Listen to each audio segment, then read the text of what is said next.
the city never really slept. Its heartbeat pulsed through glowing billboards, honking taxis, and the chatter of late-night crowds. But on certain corners where the light dimmed and the shine of wealth didn't quite reach, silence held a heavier weight. It was on one such corner that a small figure stood, her tiny hands clutching a bundle of wilted flowers wrapped in old newspaper. Her name was Amara. She couldn't have been more than 8 years old, her frame frail and swallowed by a faded dress that hung too loose on her shoulders. Her hair, dark and tangled, fell in stubborn curls over her wide eyes too old for her age. They were the kind of eyes that told stories without words, stories of hunger, of cold nights, of waiting for someone who never came back. She had been selling flowers on that corner for weeks, though most people didn't notice. To the rushing crowds, she was just another shadow, another reminder of the city they preferred to ignore. Some paused, not out of compassion, but out of convenience. A businessman once bought a rose, not for the beauty of the flower, but because he needed an apology gift. A young couple haggled with her over the price of daisies, laughing as they walked away, leaving only half the coins she'd asked for. But most nights she simply stood in the chill, her bare feet shifting on cracked pavement, whispering to herself the prices of roses and lilies she could never afford for her own mother's grave. Amara had no home in the traditional sense. After her mother passed away 2 winters ago, the world had shrunk to the alley behind a bakery, where the warmth of discarded bread and the faint scent of sugar sometimes gave her the illusion of comfort. She had an uncle who was supposed to care for her, but his care came with bruises and nights where she learned silence was safer than asking for food. Selling flowers was her way of surviving, though the flowers themselves were often borrowed from unattended gardens or picked near the river at dawn. On the night her life would change, the wind was cruel. It howled down the avenues, carrying with it the bite of a storm waiting just beyond the horizon. Amara's small fingers were red from the cold, her knuckles stiff as she clutched the flowers tighter. She whispered her sales pitch over and over, rehearsing it like a prayer. "Roses, sir. Fresh roses, miss. Just a few coins." Her voice was steady, though her stomach had been empty since the morning. The city's elite were streaming out of a hotel nearby, their laughter spilling into the street like champagne. Black cars lined the curb, doors held open by drivers in crisp suits. Diamonds glittered on the wrists and ears of women who didn't glance at her, and leather shoes clicked on the pavement as men hurried past, too busy to notice the shivering child holding out her bundle. She lowered her gaze, used to the invisibility, but a quiet ache still rose in her chest. Somewhere deep down she hoped that anyone might see her, not as a nuisance, not as a beggar, but as a little girl who wanted to be warm, wanted to laugh, wanted to belong. And then it happened. A sleek black car pulled up to the curb, its presence commanding attention. The driver stepped out first, scanning the crowd with professional sharpness before opening the back door. From inside emerged a man who carried himself with the kind of calm authority that silenced noise around him. He wasn't flamboyant, not covered in jewels or excess, but everything about him spoke of wealth. Wealth not just of money, but of power, of influence, of choice. His name was Adrian Locke, though Amara didn't know that yet. Billionaire, investor. A man whose signature could change the fates of companies, whose presence at charity galas raised millions. To the world he was untouchable, wrapped in the armor of prestige. But as he stepped onto the pavement, his eyes caught hers. It wasn't a long look, just a momentary pause in his stride. But it was enough. In the midst of glitter and wealth, in a street where she was invisible, he saw her. Amara tightened her grip on the flowers, her heart beating wildly in her chest. She stumbled forward, holding them out with trembling hands. "Sir, flowers, please. Only a few coins, please." Her voice cracked, but she forced it steady. The crowd around them barely noticed. To them, it was just a child pestering another wealthy man. But Adrian Locke didn't brush past. He stopped. His sharp suit and polished shoes contrasted painfully against her worn dress and bare feet. But in his gaze, there wasn't annoyance or pity. There was curiosity, and something else, something deeper, like recognition. He crouched slightly, lowering himself to her level, ignoring the startled looks from his entourage. "What's your name?" he asked softly, his voice calm but carrying a weight that made her blink. Amara hesitated. People rarely asked her that. People rarely cared. Amara, she whispered, her lips trembling from cold and surprise. Adrian glanced at the flowers in her hands, noticing how some were drooping, how her fingers were raw from clutching them. Slowly, he reached into his coat pocket, pulling out his wallet. But instead of handing her coins, he said, "I'll take them all." Her eyes widened. "All?" "Yes," he said with a small nod. "Every flower you have." The words didn't make sense to her at first. No one ever bought more than one. Sometimes not even that. She held the bundle tighter as though afraid he might take it and vanish without paying. But then he placed bills in her hand, more money than she had ever held at once. Her throat tightened, eyes stinging with tears she tried to hide. "Thank you, sir," she whispered, almost choking on the words. But Adrian didn't move. He studied her face for another moment, noticing the hollows of her cheeks, the shadows under her eyes. And something in him, something he hadn't felt in years, stirred. A memory of another child, another time. He glanced at his driver, then back at Amara. "Where are your parents?" he asked gently. The question froze her. Her lips parted, but no sound came. The weight of it pressed against her chest. Finally, she whispered, "Gone." Adrian Locke, a man who had built empires, who had stared down rivals and crises with unflinching resolve, felt his composure shift. He had seen poverty before, spoken at charity events, signed checks to ease consciences, but standing there facing one small girl who sold flowers to survive, the issue wasn't distant. It was personal. And in that moment, he knew. This wasn't the last time he would see Amara, because sometimes life doesn't wait for grand decisions. Sometimes it takes only a single pause, a single glance, a single act of kindness to alter the course of two lives forever. This was only the beginning.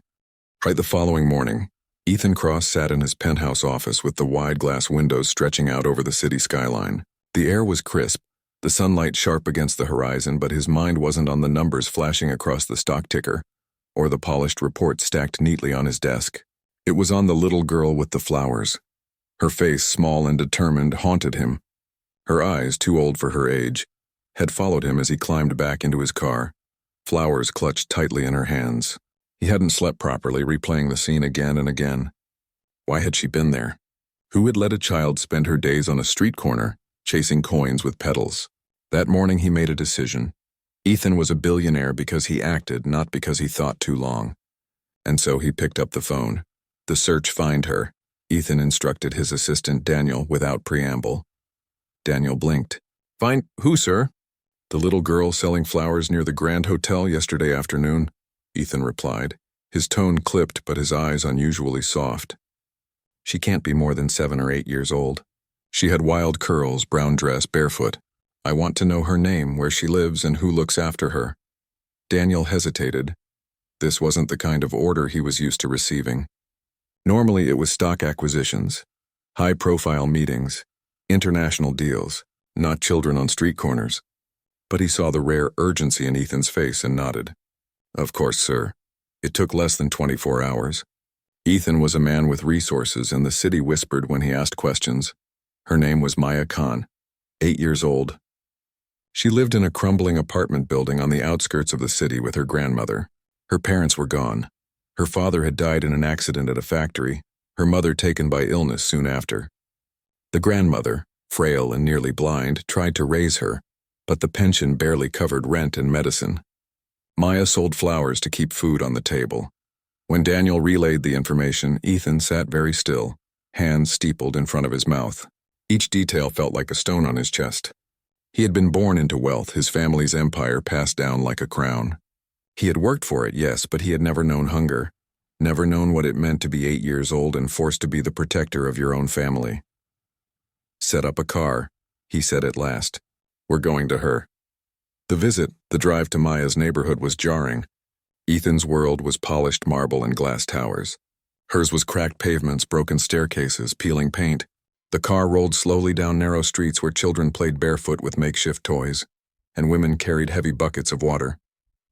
When they reached the apartment, Ethan stepped out, ignoring the curious stares. The smell of damp concrete and old cooking clung to the stairwell as he climbed. At the top floor, he found a small crooked door. Daniel knocked gently. It opened to reveal a frail woman with silver hair and clouded eyes. "Yes?" she asked, her voice wary. "Good afternoon, ma'am," Ethan said, softening his tone. "I'm looking for Maya." The woman frowned, then called, "Maya, child, someone is here for you." A moment later, the little girl appeared, clutching a small basket still half filled with flowers. Her eyes widened when she saw him, the tall man in the expensive suit who had bought her flowers yesterday. "You," she whispered. Ethan smiled faintly. "Hello, Maya, may I come in?" The grandmother hesitated but stepped aside, motioning them inside. The apartment was barely 2 rooms. A thin mattress in one corner, a chipped wooden table, a stove that looked older than its owners. Yet it was tidy, everything neatly arranged as though care could replace wealth. Ethan looked at Maya. "I came to see how you are." The girl tilted her head, suspicious. "Rich men don't care about flower girls." Her words hit him like a blow. He knelt so his eyes were level with hers. "Maybe most don't, but I do." The truth over cups of weak tea served by the grandmother, Ethan asked gentle questions. Maya told him about her father's accident, her mother's sickness, her grandmother's failing eyesight. She spoke plainly, as though hardship had stripped childhood innocence from her voice. Yet there was no bitterness, only resilience. Ethan listened, his throat tightening with every word. When she finished, she placed the flowers on the table. "These are all I have left today. Do you want to buy them again?" Ethan looked at the wilted petals, then back at her small hands. Slowly he shook his head. "No, Maya," he said softly. "I don't want to buy your flowers. I want to give you something else." The grandmother looked alarmed. "Sir, whatever this is," but Ethan raised a hand gently. "I want to help. Not with charity. With family." Both the girl and the old woman froze, confusion spreading across their faces. "What do you mean?" Maya asked carefully. Ethan's voice trembled just slightly. "I want to adopt you, Maya. To give you a home and education, a childhood where you don't have to stand on street corners anymore. To give you the life you deserve." The room fell silent. The grandmother's eyes filled with tears. Maya stared at him, wide-eyed, unable to speak. Ethan pressed on, his voice low. "But only if you want it. I won't take you away from your grandmother if you don't choose it. I can give you more than flowers." The decision for days afterward, the question hung in the air. Ethan visited often, not as a billionaire, but as a man sitting cross-legged on the floor of a small apartment, telling stories, listening, learning. He helped Maya with her schoolwork, cooked meals with her grandmother, even walked with her when she sold the last of her flowers. The neighborhood buzzed with rumors. Why was Ethan Cross, the untouchable billionaire, spending time in their streets? Some thought it was publicity, others charity. But for Maya, it was simpler. He wasn't just a rich man. He was someone who saw her, really saw her, for the first time. Finally, one evening, Maya tugged at her grandmother's sleeve. "Nani," she whispered, "I think I want to go. Not because I don't love you, but because maybe this is my chance." The grandmother, her cloudy eyes brimming, stroked her hair. "Child, I am old. My time is nearly gone, but you deserve tomorrow. If this man truly wants to give it to you, don't be afraid to take it." When Ethan arrived the next morning, Maya looked at him with trembling hands but steady eyes. "I'll come," she said. He knelt again, just as he had the first day. "Then from today, Maya, you are not a flower seller. You are my daughter." Her small fingers slipped into his hand, and the world shifted for both of them, toward a new life that evening. Ethan carried Maya's few belongings, a faded dress, a notebook, a ribbon, into his car. The grandmother stood at the doorway, smiling through tears. "Take care of her," she whispered. Ethan placed a hand over his heart. "With my life." As the car rolled away, Maya clutched the flowers she hadn't sold that day. Sunlight streamed through the window, painting her face in gold. For the first time in years, she felt safe. For the first time ever, she felt like a child. And beside her, Ethan looked at the little girl who had changed his life in a single afternoon, and silently vowed, "This is just the beginning." Right, the world outside the car window rushed past in streaks of sunlight and shadow. But for Maya, it felt like the first calm moment she had ever experienced. The towering buildings of downtown blurred into a kaleidoscope of gold and blue as she clutched the small bouquet of unsold flowers, her tiny fingers brushing against their petals. Ethan sat beside her, calm and silent, the hum of the engine filling the space between them. For the first few blocks, Maya said nothing. She stared ahead, the weight of the decision she had made settling like a stone in her chest. Her grandmother's parting words echoed in her ears. "Child, you deserve tomorrow. Don't be afraid to take it." Ethan's hand brushed lightly against hers, a subtle reassurance. "You'll see, Maya. This is going to be better than anything you've ever known. But I won't rush you. Take it one step at a time." Maya finally nodded, her wide brown eyes fixed on the passing scenery. She didn't yet understand what better would feel like. But there was something in Ethan's calm, in the certainty of his voice, that made her believe it might be true. Arrival at the estate. The car slowed to a stop in front of a sprawling estate perched on a hill, the sunlight glinting off the polished marble pillars. Ivy climbed the walls and the gardens were a riot of color. Roses, daisies, tulips, and more, each in perfect bloom.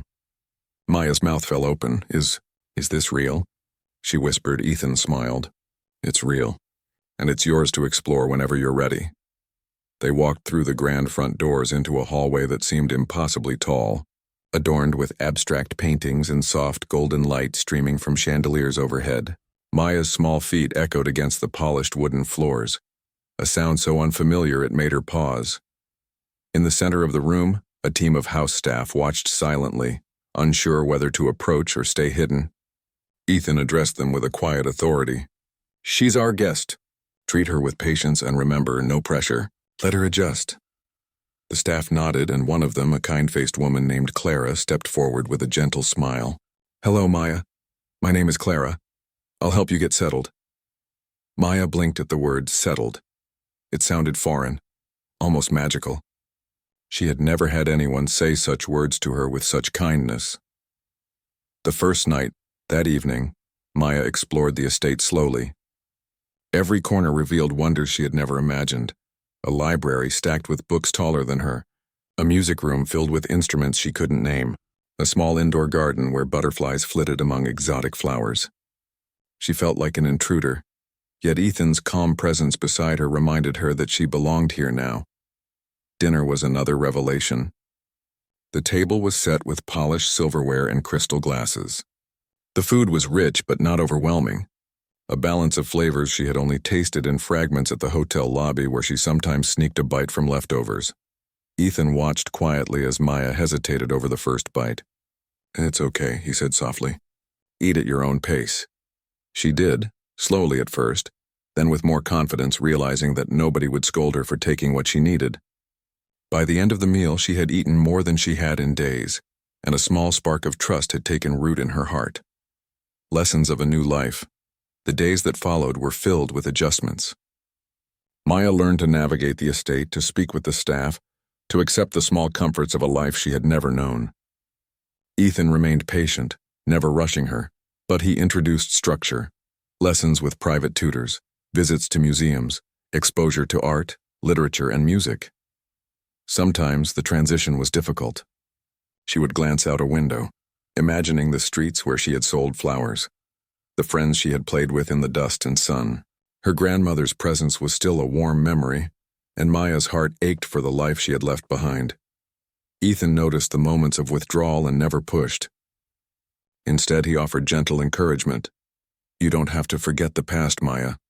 You carry it with you, but now you can also choose a future." Gradually, Maya began to see the possibilities. She played piano in the music room, her fingers clumsy at first but improving daily. She learned to read complex texts, her mind soaking up knowledge she had never been offered, and with every new skill she felt a little lighter, a little freer.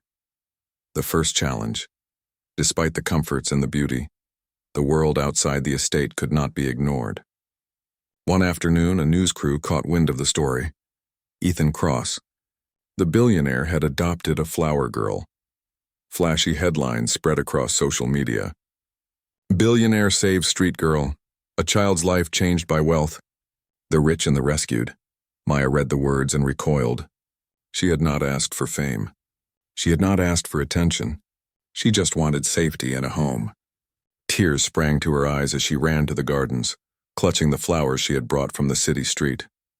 Ethan found her there, sunlight spilling across her curls. He knelt before her, careful not to overwhelm her.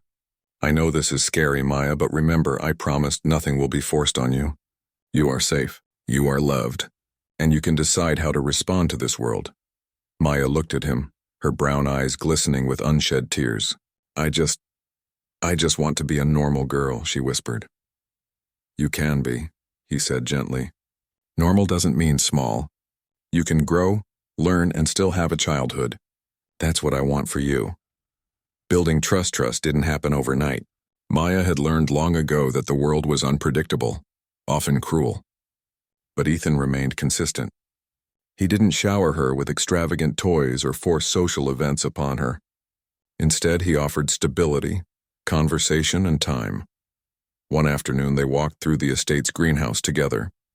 Maya's hand brushed against the vibrant petals, and Ethan commented quietly on the names of the flowers. She laughed at his mispronunciations. Slowly, she began to relax, allowing herself to enjoy the small pleasures she had never experienced. The warmth of sunlight, the smell of fresh earth, the sound of her own laughter. It was in these moments, quiet and unassuming, that the real transformation took root. Maya learned that love didn't always come with conditions or expectations. She discovered that life could be gentle, and that she didn't need to earn care, she simply deserved it. A bond strengthened. Months passed, and the initial awkwardness melted into routine. Maya grew stronger, more confident. She would rise early, read with her tutors, play the piano, and explore the gardens. Ethan watched proudly, sometimes silently, sometimes joining her for walks along the estate paths, teaching her small lessons about responsibility, kindness, and resilience. One evening, as the sun dipped below the horizon, Maya and Ethan sat on a stone bench overlooking the city lights. She leaned against him, a rare gesture of trust. I never thought life could be like this, she murmured. Ethan smiled, brushing a curl from her face. Neither did I, Maya, but sometimes the world surprises us. Sometimes courage isn't just in standing tall, it's in letting someone stand with you. The promise of tomorrow, by the end of the year, Maya had transformed from a cautious, wary child into a curious, confident girl. Her laughter filled the estate halls, her questions sparked learning and creativity, and her presence softened the edges of Ethan's meticulously ordered life. The city still buzzed with rumors, but Maya no longer paid them attention. She had a home, a mentor, and a family she had chosen to trust, and in Ethan's eyes she saw recognition, not for fame or wealth, but for her courage, her resilience, and her unbroken spirit. On a quiet afternoon, as they walked through the estate gardens, Maya plucked a small bouquet of wildflowers from the greenhouse. She handed it to Ethan, a simple gesture filled with gratitude. Thank you, she said softly, for seeing me when no one else did. Ethan knelt, taking her hand in his. No, Maya, thank you, for reminding me that sometimes the smallest people carry the greatest strength. And that love can change everything. And in that moment, under the golden sunlight surrounded by color and life, the world truly did change for both of them. The little girl who had once sold flowers on a street corner now held a future wide open, and the billionaire who had saved her learned that the richest moments in life are measured not in money, but in love, trust, and the courage to embrace it. Because Maya's story, like every flower she had ever sold, was a testament to the beauty that could bloom even in the harshest conditions, and to the power of one person to make the world brighter for another.